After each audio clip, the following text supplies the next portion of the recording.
क्या हाल है भाई सब लोग यार। आई होप भाई सब लोग बढ़िया होंगे, मजे में होंगे। तो आज का जो अपना लेक्चर है भाई, उसमें हम लोग जो है हड़प्पन सिविलाइजेशन को समझेंगे। हड़प्पन सिविलाइजेशन के और भी बहुत सारे नाम हैं, जैसे Indus valley civilisation, Indus Saraswati civilisation, bronze culture या फिर फर्स्ट अर्बनाइजेशन इसको बोला जाता है। तो सबसे पहले समझते हैं कि हड़प्पा सिविलाइजेशन को हड़प्पन सिविलाइजेशन बोला क्यों जाता है, हड़प्पा ही नाम इसे क्यों रखा गया, मोहनजोदड़ो सिविलाइजेशन क्यों नहीं रखा गया इसका नाम। तो यहाँ पर एक साइट थी, ठीक है, वो हम लोग हड़प्पा बोलते हैं, और ये रावी नदी है उसके किनारे पर ये साइट थी। तो 1921 के अंदर ये फर्स्ट साइट थी जिसको डिस्कवर किया गया था, और ये किया गया था दयाराम साहनी, उन्होंने को डिस्कवर किया था, ठीक है। इसीलिए इसका जो फर्स्ट साइट था वो हड़प्पा नाम था, इसलिए इसको हड़प्पन सिविलाइजेशन बोला जाता है। इसके बाद फिर धीरे धीरे करके जैसे मोहनजोदड़ो, ठीक है, यहाँ पर अपना लोथल, कालीबंगा, ठीक है, बनावली या राखीगढ़ी, तो इस तरीके से जो साइट्स है वो निकल करके आनी स्टार्ट हो गई। देन इसके बाद रियलाइज किया गया कि यहाँ नॉर्थ वेस्टर्न जो सब कॉन्टिनेंट है, इंडियन सब कॉन्टिनेंट, उसके अंदर एक बहुत बड़ी सिविलाइजेशन थी कुछ साल पहले यहाँ, मतलब एक सिविलाइजेशन जिसमें सिटीज थी बहुत बड़ी बड़ी, ठीक है, उसका अपना खुद का एक महत्व था, ठीक है। तो वो सिविलाइजेशन लोगों के सामने निकल करके आई।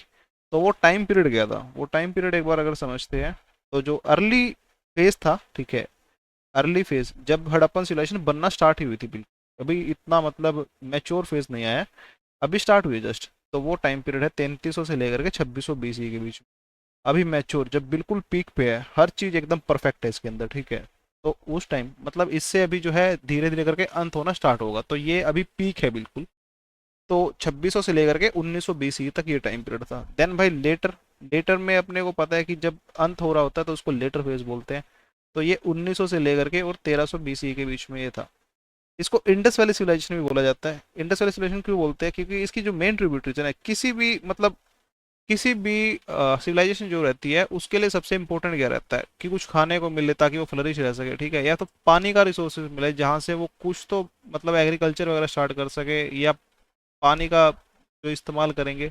तो सबसे इंपॉर्टेंट किसी भी सिविलाइजेशन के लिए रहता है कि पानी उसके नज़दीक हो। तो यहाँ जो मेन इंपॉर्टेंट रिवर निकल करके आती है वो अपने पास है इंडस रिवर। इंडस को हम लोग सिंधु माता भी बोलते हैं, ठीक है, सिंधु, और सिंधु से ही जो अपना हिंदू है वो शब्द भी निकला है, ठीक है ना। तो इंडस और उसकी ट्रिब्यूटरीज ये इंपॉर्टेंट रिवर है। साथ में एक सरस्वती रिवर भी है जो अभी लुप्त हो चुकी है, ठीक है, उस टाइम पर थी बट। तो इसलिए इसको इंडस वैली सिविलाइजेशन बोलते हैं, इंडस सरस्वती भी बोलते हैं, क्योंकि जो इंडस और सरस्वती दो नदियां हैं उनके बीच में ये एरिया यहाँ था, ठीक है ना, ये एरिया उसके बीच में था। तो इसलिए इसको इंडस सरस्वती सिविलाइजेशन बोला जाता है। ब्रोंज कल्चर और फर्स्ट सिविलाइजेशन क्यों बोलते हैं, इसको धीरे धीरे आगे समझेंगे। अभी चलते हैं इसके मेन फीचर की ओर। सबने पढ़ा होगा, ठीक है, और आज तक सबसे जो एडवांस सिविलाइजेशन बोला जाता है उसको हड़प्पन सिविलाइजेशन बोला जाता है। क्या ये सच में इतनी एडवांस थी? तो इसको समझते हैं एक बार। फर्स्ट फीचर क्या है इसका, ठीक है, इसकी विशेषता क्या है पहली, कि इसमें जो ब्रोंज का यूज था, इससे पहले क्या यूज करते थे लोग, कॉपर का यूज करते थे। बट यहाँ पर ब्रोंज का यूज होना स्टार्ट हो गया। ब्रोंज कैसे बनता है, ब्रोंज अपना कॉपर और जो टीन है उसको मिक्स करके क्या बनेगा, ब्रोंज बनेगा। ये सेम टाइम पीरियड में चालकोलिथिक फेज भी चल रहा है। चालकोलिथिक आप लोगों को पता है 4000 से लेकर के 1000 BC, लास्ट लेक्चर में आप लोगों को बताया था मैंने। तो ये इतना फेज चल रहा है, ठीक है, अभी सेम टाइम पीरियड है, बट यहाँ भी वही लोग रह रहे हैं, यहाँ भी लोग रह रहे हैं, ठीक है ना। इनको सिर्फ और सिर्फ चालकोलिथिक वालों को सिर्फ कॉपर का पता था, इनको जो है मिक्सिंग करना नहीं आता कि कॉपर को जो है टीन के साथ मिक्स करके और हम लोग ब्रोंज निकाल सकते हैं। तो ये इनका फर्स्ट फीचर था जिससे एडवांस था, ठीक है, इन लोगों से एडवांस था ना, रिलेटिवली एडवांस था। सेकंड, आर्ट ऑफ राइटिंग, इनको भाई लिखना पढ़ना आता था। इनकी खुद की स्क्रिप्ट थी जिसको हम लोग क्या बोलते हैं, पिक्टोग्राफिक स्क्रिप्ट। पिक्टोग्राफिक मतलब कुछ पिक्चर बना रहेगा, ठीक है, उसको समझेंगे कि मतलब क्या है उससे, मतलब जैसे अभी जैसे ये पता है तुम लोगों को ए है, ठीक है ना, तो ऐसा कुछ पिक्चर रहेगा, उससे ये लोग क्या करते थे, समझते थे। या हम लोग जो है अभी समझने की कोशिश कर रहे हैं इसको। और सबसे एडवांस फीचर क्या है इस स्क्रिप्ट के अंदर भी, 400 से लेकर के 600 यूनिक सिंबल्स थे। अभी देखोगे ना इंग्लिश में कितने अल्फाबेट है, 26 ही तो है सिर्फ। बट वहां अगर उस सिविलाइजेशन के अंदर देखते हैं हड़प्पन के अंदर, तो 400 से लेकर के 600 यूनिक सिंबल्स है। तो ये भी इसका सेकंड फीचर है जिसको एडवांस बताता है। थर्ड, भाई बहुत टाइम पहले, ठीक है ना, तब तो कोई इतना टेक्नोलॉजी वगैरह नहीं थी, बट 50 से 60 लाख लोग रहते थे, पॉपुलेशन इतना था हड़प्पन सिविलाइजेशन के अंदर। और इनकी जो टाउन प्लानिंग करना इतने बड़े पॉपुलेशन के लिए, वो भी अपने आप में एक बहुत इंपॉर्टेंट और बहुत मतलब एक फीचर है इसका, ठीक है ना। तो टाउन प्लानिंग भी कैसा, ग्रिड सिस्टम, ग्रिड सिस्टम जैसे ऐसे। तो ये सड़कें जो है ना यहाँ इधर एक दूसरे को कट कर रही है 90 डिग्री एंगल पे। तो ये फीचर तो हर किसी ने पढ़ा होगा, यहाँ पर घर रहते थे और यहाँ पर क्या सड़कें थी, तो एकदम परफेक्ट तरीके से बना 90 डिग्री एंगल पे। तो ये भी तो है ना, एक इम्पोर्टेंट चीज़ है ये भी। आज अगर देखोगे तो आज सड़कें तुमको पता है कैसी रहती है। अभी स्टैंडर्ड वेट इनका जो एक और फीचर था, इनके वेट जो थे फिक्स थे, जैसे 1, 2, 4, 8, 16, तो इस तरीके से इन लोगों इनके क्या थे वेट फिक्स थे, तो स्टैंडर्ड वेट था इनका। ठीक है। और जो भाई इनकी ब्रिक वगैरह थी, इससे पहले क्या करते थे मड ब्रिक यूज होता था।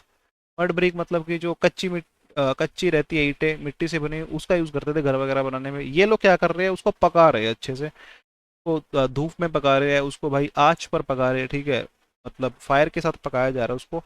बट ये क्या थी, बहुत पक्की ईंटें रहेंगी। आज तक भी जो है अपने को स्ट्रक्चर देखने में मिलता है तो उस टाइम की ईंटें इतने साल पहले की। तो इससे ये भी एक इनका क्या था एडवांस फीचर था। इससे पहले क्या चल रहा है मड ब्रिक्स यूज की जा रही है। और इसका साइज भी भाई मैटर, यहाँ 4:1, ये भी भाई मैटर करता है कि हर एक जो ब्रिक है वो इसी साइज में है। जो उसकी लेंथ है 4 है, विड्थ जो है 2, और इसकी थिकनेस भाई 1। तो इस तरीके से ये भी एक एडवांस फीचर है इनका। अभी इनकी पोर्ट्री के ऊपर चलते हैं भाई। तो ये लोग क्या पोर्ट्री कौन सी यूज कर रहे हैं, व्हील मेड पोर्ट्री यूज कर रहे हैं, व्हील से बनी हुई। पहले क्या करते थे हैंडमेड पोर्ट्री चल रही थी, हाथ से बनाई है वो थोड़ा टेढ़ा मेढ़ा रहेगा। बट अभी ये क्या कर रहे हैं व्हील से बना रहे हैं भाई, उसको पॉलिश कर रहे हैं। तो ये भी एक एडवांस चीज़ है इसके अंदर।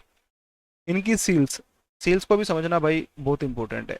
सील्स दो तरीके से हमको पता है कि काम आती थी, जैसे कॉमर्शियल और एडमिनिस्ट्रेटिव। इनको आगे समझेंगे कैसे कॉमर्शियल और एडमिनिस्ट्रेटिव कैसे थे।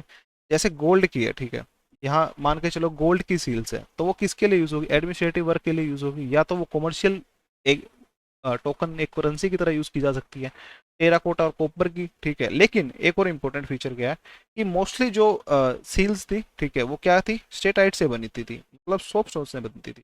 और हर एक सील जो थी पे क्या था पिक्टोग्राफी थी, मतलब ऐसे सील रहेगी उस पे एक आप लोगों को यहाँ मतलब कुछ ना कुछ देखने को मिलेगा। ठीक है, हर एक सील के ऊपर कुछ ना कुछ देखने को मिलेगा। तो इस तरीके से ये भी इसका एक फीचर है। देन भाई एडवांस एडवांस ड्रेनेज सिस्टम। ठीक है, एक ये भी समझते हैं। अभी जैसे एक घर है, ठीक है, उससे एक नाली निकल करके सीधा मेन सीवर में जा रही है।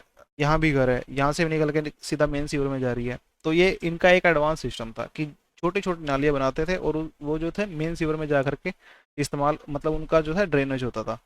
उनको मोटार मतलब जैसे बड़े पत्थरों से ढका जाता था, ठीक है, और जो सीमेंटिंग एजेंट है उसके लिए मोटार वगैरह का यूज़ करते थे लोग, जिप्सम का यूज़ करते थे, जिससे क्या रहेगा जो ड्रेनेज जब ड्रेन होगा ना वाटर, तो जो फिल्ट्रेशन है वाटर का वो सही से हो सकेगा, जो कूड़ा है वो ऊपर आ जाएगा और पानी जो है सही से नीचे जाएगा ज़मीन में। ठीक है, ग्राउंड जो है ग्राउंड वाटर जो सही तरीके से चार्ज होगा। तो ये इनके कुछ एडवांस फीचर थे। तो ये अपने को ये फीचर्स समझाते हैं कि उस टाइम के अंदर इतना टाइम पहले ये जो लोग थे इतना बढ़िया तरीके से रह रहे थे, तो इसलिए इसको इतना एडवांस सिविलाइजेशन बोला जाता है।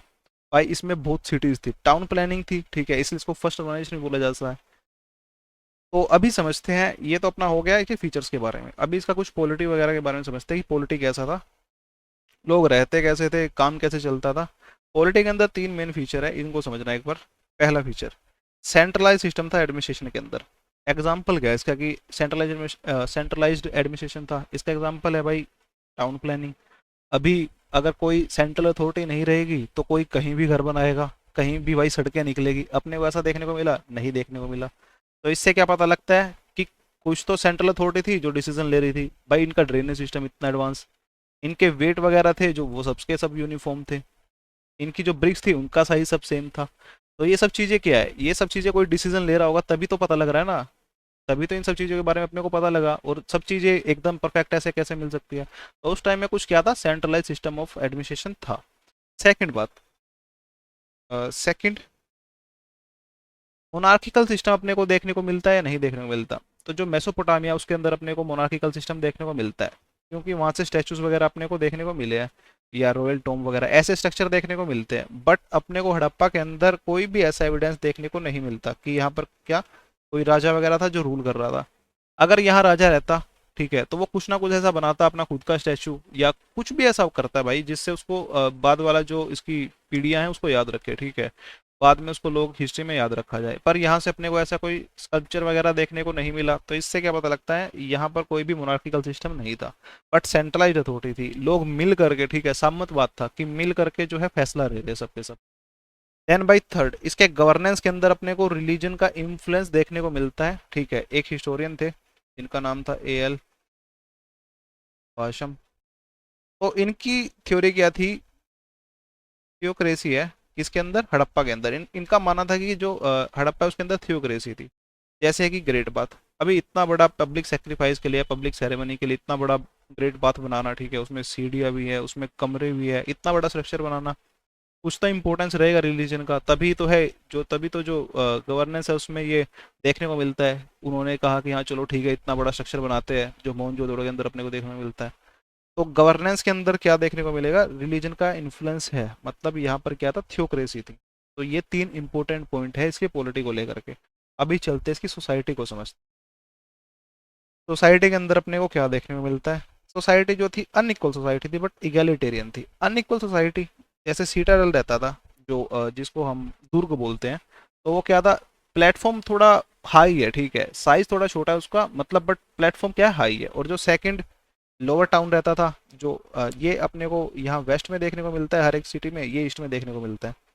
तो जो लोअर टाउन था वहाँ पर क्या है, आम इंसान रह रहे हैं, ठीक है, कॉमन पर्सन है। यहाँ कोई अपने को आर्किटेक्चर वगैरह देखने को नहीं मिलता है, आर्किटेक्चर नहीं है, बट सीटाडेल के अंदर आर्किटेक्चर भी है, जैसे ग्रीनरी वगैरह के लिए वेयर हाउस वगैरह बना रहे वो लोग।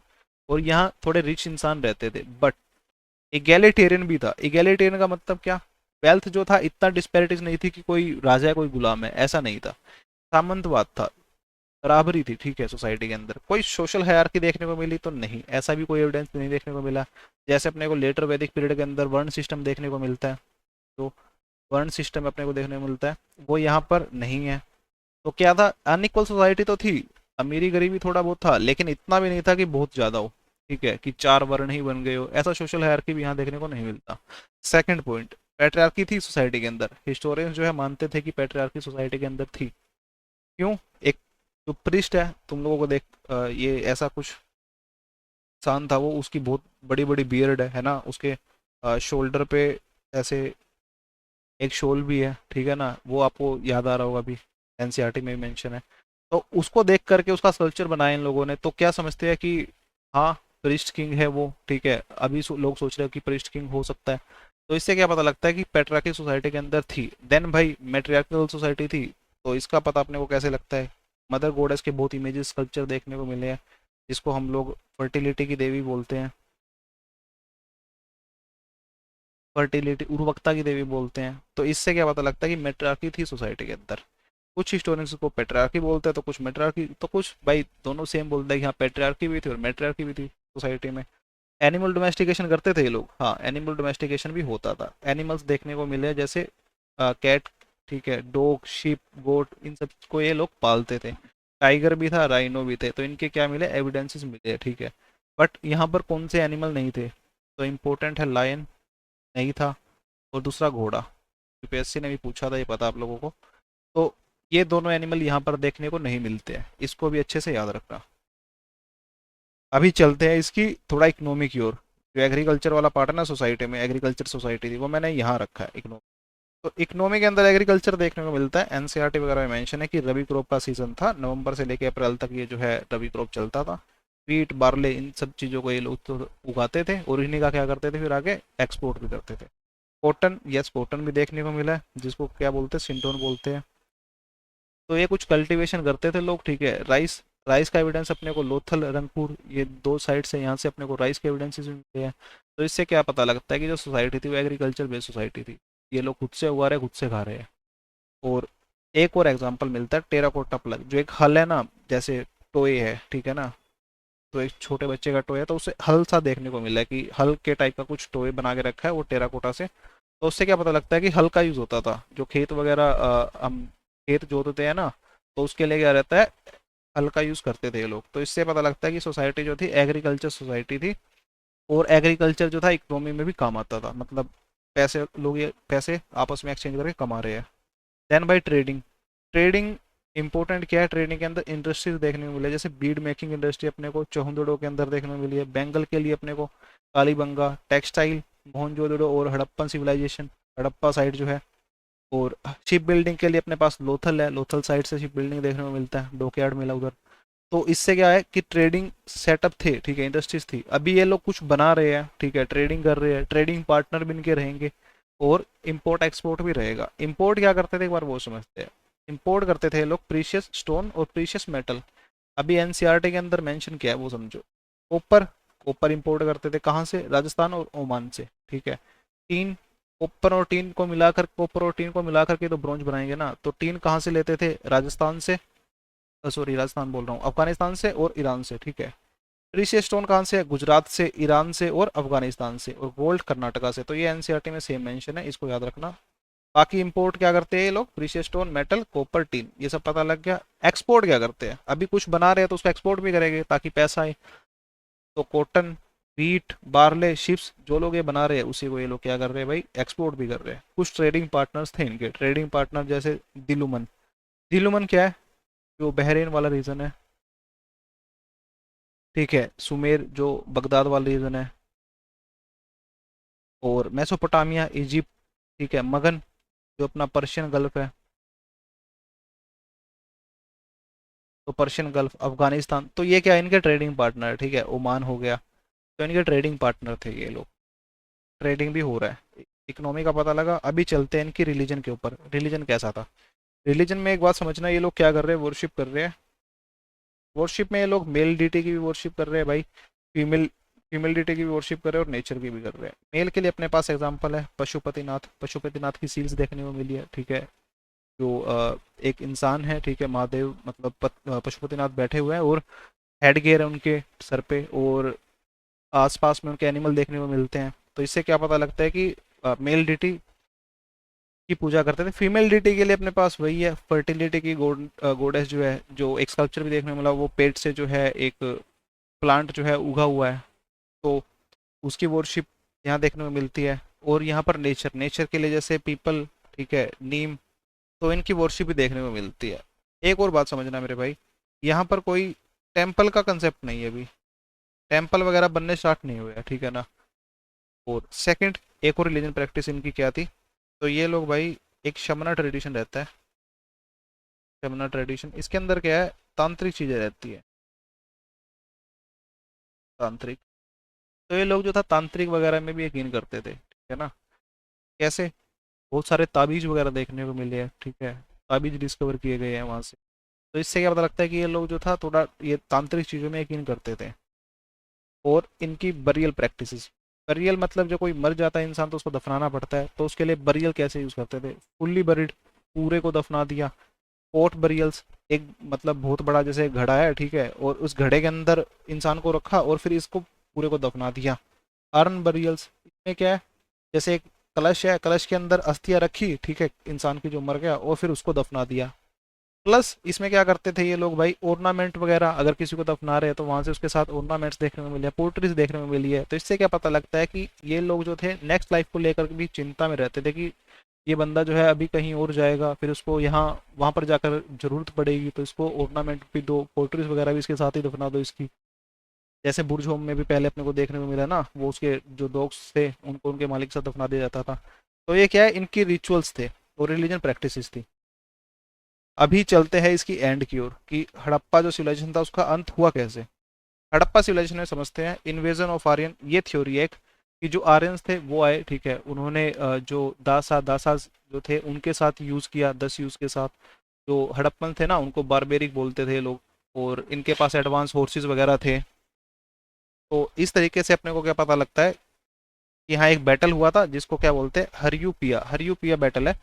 और ये कुछ हिस्टोरियन मानते हैं कि इसकी वजह से ज़्यादा हड़प्पन सभ्यता का अंत हो गया। बट सेकंड, कुछ हिस्टोरियन जो साइंटिफिक थ्योरी है, जिसको ज़्यादा एक्सेप्टेबल थ्योरी है, वो ये कि नेचुरल डिजास्टर बार बार हो रहे थे। हर साल जो है भाई फ्लड आ रहा है, ठीक है, सूखा पड़ रहा है, जो रिवर है उसका जो है कोर्स वो चेंज हो रहा है। जो अभी यहाँ से रिवर पानी दे रही है ना, यहाँ सिटी बना लिया लोगों ने, अभी रिवर का कोर्स इस तरफ चला गया मान के चलो, तो यहाँ सिटी यहाँ रहेगा, पानी यहाँ चला गया ना। तो इस तरीके से क्या कि चेंज जो हो रहा है कोर्स के अंदर वो भी, फिर सूखा भी पड़ रहा है कभी कभी, कभी कभी बिल्कुल ही बाढ़ आ रही है, तो कभी कभी भाई सूखा पड़ रहा है। तो ये सब चीज़ें जो नेचुरल डिजास्टर थे उसको अंत माना जाता है कि इस करके धीरे धीरे करके जो है हड़प्पन सिविलाइजेशन इतना जो इंपॉर्टेंट सिविलाइजेशन था उसका अंत हो गया। तो आई होप अभी जो जितना मैंने आप लोगों को बताया वो आपको एक बेटर अंडरस्टैंडिंग देगा हड़प्पन सिविलाइजेशन को समझने के लिए। अगर कभी मेंस में क्वेश्चन बनता तो आप लोग लिख सकोगे। अभी जो हड़प्पन है उसके अंदर अपना साइट्स रह गया, इस साइट कौन सा साइट है, किधर क्या मिला है, वो हम लोग क्या भाई नेक्स्ट लेक्चर के अंदर कवर करेंगे। आई होप आप लोगों को ये लेक्चर समझ में आया होगा। प्लीज़ चैनल को सब्सक्राइब करें, वीडियो को लाइक करें। Thank you so much.